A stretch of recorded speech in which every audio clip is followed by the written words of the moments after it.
Hello, everyone, and thank you for stopping by to listen and watch the 20th episode of Death Row Executions. Today's story is on William Billy Ray Irick, who was executed at the age of 59 in Nashville, Tennessee, for the murder of 7-year-old Paula Dyer.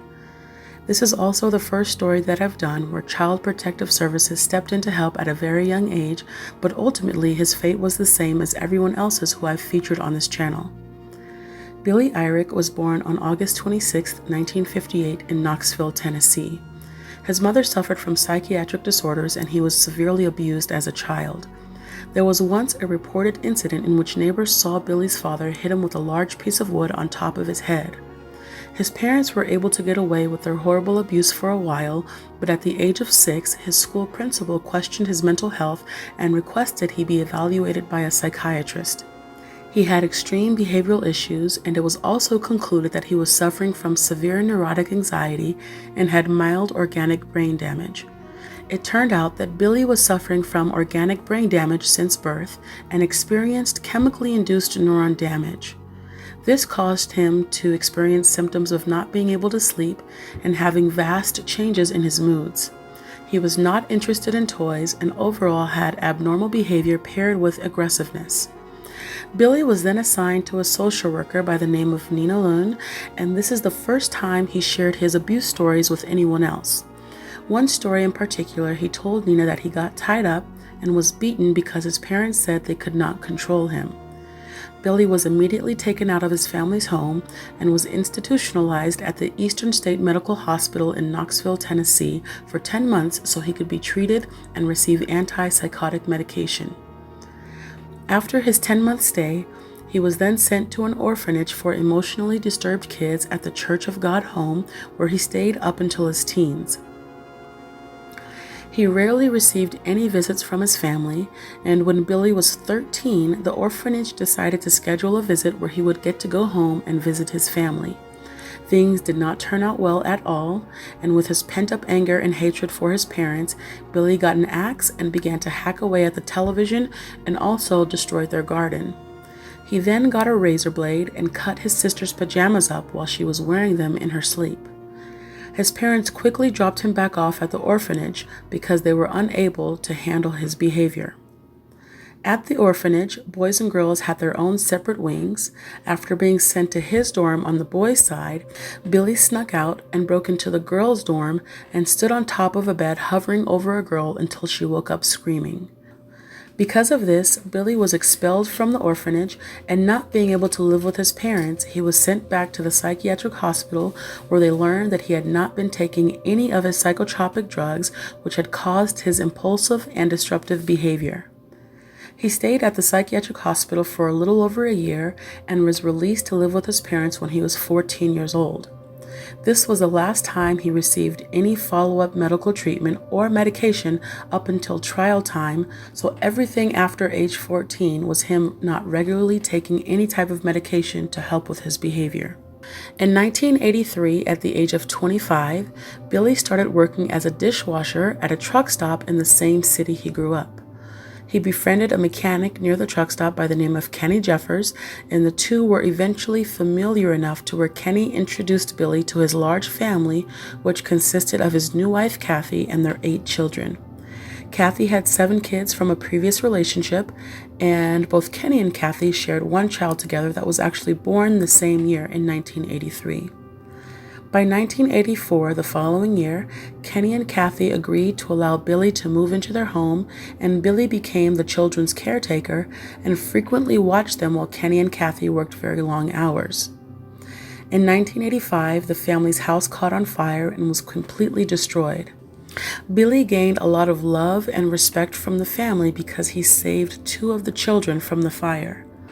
Although no one was injured from the fire, it put a big strain on the family financially, and they were not able to afford a new home. Instead, Kathy and Kenny had to find separate living arrangements for the 11 of them.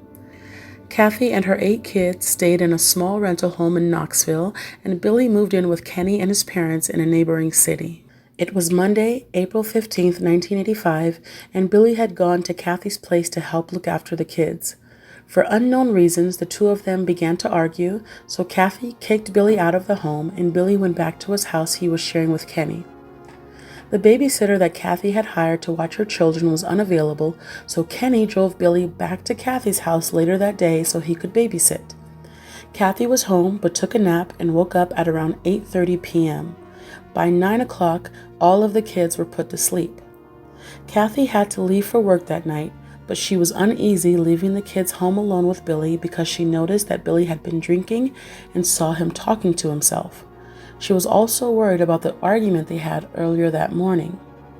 Kathy took a shower, and when she got dressed for work, she met with intoxicated Billy in the kitchen, and he told her he was ready to move to another state because after their argument that morning, he went to Kenny's house, and Kenny's mother was angry with him and chased him with a broom. The day was eventful, Billy was overloaded, and he had shown aggressive behavior with many people that day. Despite Kathy seeing Billy talk to himself, noticing that he was drunk and looked suspicious, she still left for work at around 10 o'clock that night. 2 hours after Kathy left for work, Billy phoned Kenny and told him to come over because he couldn't wake up their 7-year-old daughter Paula. When Kenny arrived at Kathy's home, Billy was standing in the hallway with a vacant look in his eyes. He ran to Paula, who was lying in a pool of her own blood, unconscious. Kenny checked and noticed that Paula still had a pulse, so he rushed her to the nearest hospital. Dr. Jim Kimball tried to revive Paula for approximately 45 minutes and was unsuccessful. It was early next morning on April 16, 1985, when Dr. Kimball pronounced poor little Paula dead of asphyxiation. After a complete autopsy, along with dying from asphyxiation, Paula had tears in all of her sexual organs, and there was a severe head injury that caused her to become unconscious. Billy was nowhere to be found when this was reported as a murder. Knoxville police went on television giving the description of Billy, and by 5 o'clock the same day Paula was pronounced dead, Billy was found hiding underneath a bridge on I-275. On April 17, 1985, Billy was arraigned for the murder of Paula but did not want a lawyer because he confessed verbally and in writing and said he would confess during the trial. The judge still appointed him 2 attorneys, and the trial started on October 26, 1986. Police testified that Billy was remorseful and cooperative.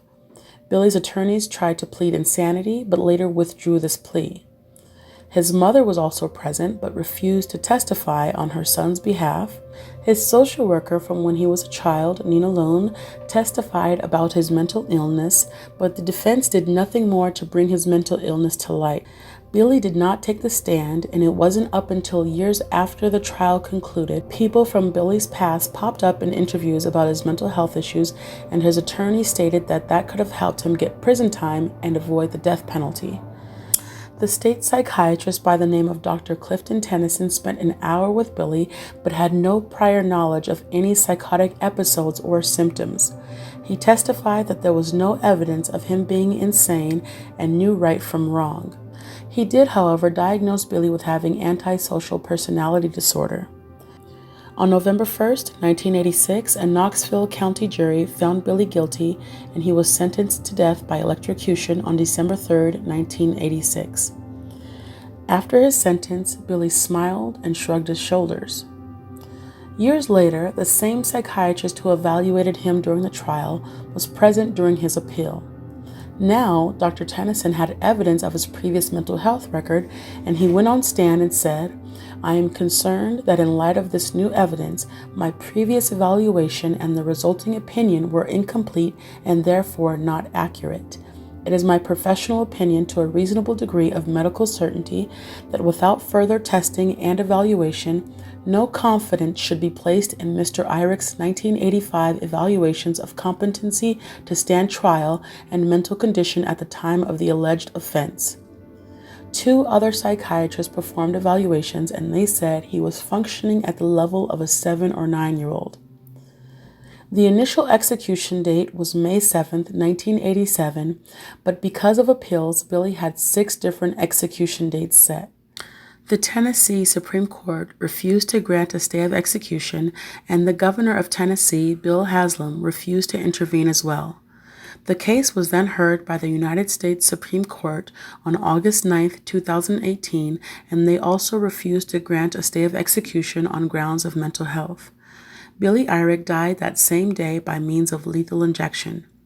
Billy was initially supposed to be executed by electrocution, but Tennessee had new lethal injection protocols.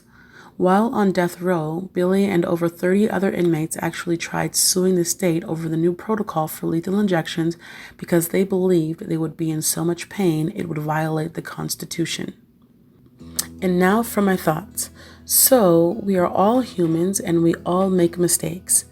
I personally think that the psychiatrist made a big mistake by misdiagnosing him until it was too late. Who is to say that there are more people who are wrongfully diagnosed and put to death? I don't understand how he could be functioning as a 7-year-old and a professional psychiatrist couldn't catch that the first time.